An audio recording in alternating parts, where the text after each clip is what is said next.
besprekings maak oor hierdie verskriklike periode. Jy kan sê, dis die duiwel weet van Jesus van Nasaret. Hy weet die opstanding, sit in die troon en hy weet wat die uitstorting van die Heilige Gees. En Openbaring sê hy is baie woedend. Hy weet ook sy tyd is kort.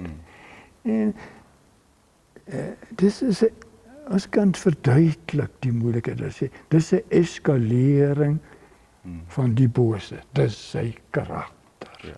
En dit moet gebeur. Dit is nie die einde nie. Maar ons kan nog verduidelik, ek dink wat in die wêreld gebeur en wat later dalk gaan eskaleer, is eintlik dalk deel van die oordeel van God op die wêreld. Toe hy die Heilige Gees vertel, die Heilige Gees wat sal kom, die Heilige Gees wat van die skepping gewerk het en alles, wat die Heilige Gees, en sê as die Heilige Gees kom, dan gaan hy die groot goed aan ons doen, en hy gaan in Johannes 16 die wêreld oordeel. Want as die Heilige Gees kom, dan kom ook reeds oordeel. Baie van die katastrofe, kan ons ook verstaan, is oordeel.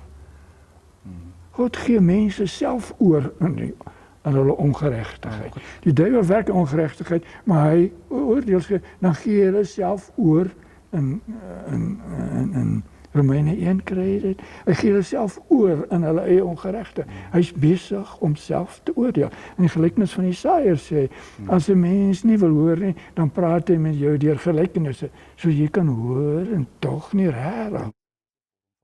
Hy's reeds besig om te oordeel. Ja. Paulus sê in Korintiërs, net die Heilige Gees oordeel al die wêreld. Maar ons gelowiges is vir elke ongelowige 'n stuk oordeel. Sonder dat hy mooi besef wat gaan aan, is ons besig om die wêreld te oordeel. Maar ons kan dit ook verduidelik, dink ek.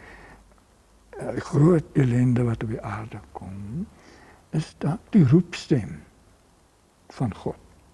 Beste pla aardbewing. Ek dink ons gaan dom wees om nie te dink, dis die roepstem van die Skepper. Dis die roepstem van die God van die heelal, wat men sê mens dom roep. Roep.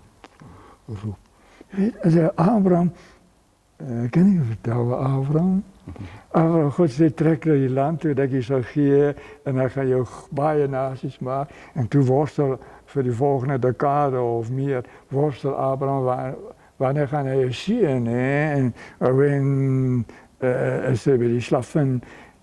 Dit is nie God se plan nie. En toe by ouend praat hy saggies met God en sê vir God, maar ek moet nie stry oor dit nie, maar sê my net wanneer sal ek nou eintlik weet dat ek besit die land? Toe sê God so, nee. Daar gaan 400 jaar verloop. Julle gaan slawe wees in Egipte. Wie sou dit dink? Dis die loop van die geskiedenis.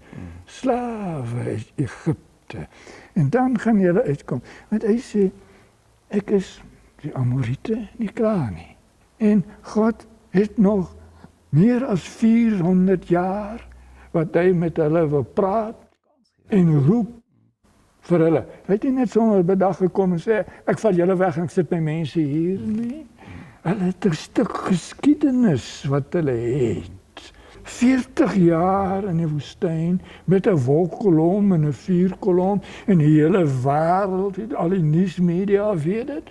Daar kom 'n nasie aan trek deur die woestyn wat mense eintlik nie kan deurtrek nie. Hulle kom in duisende, hulle kom hulle vier.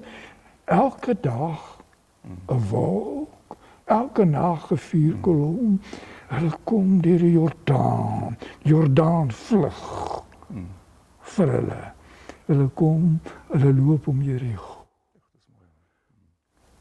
Is God se stem.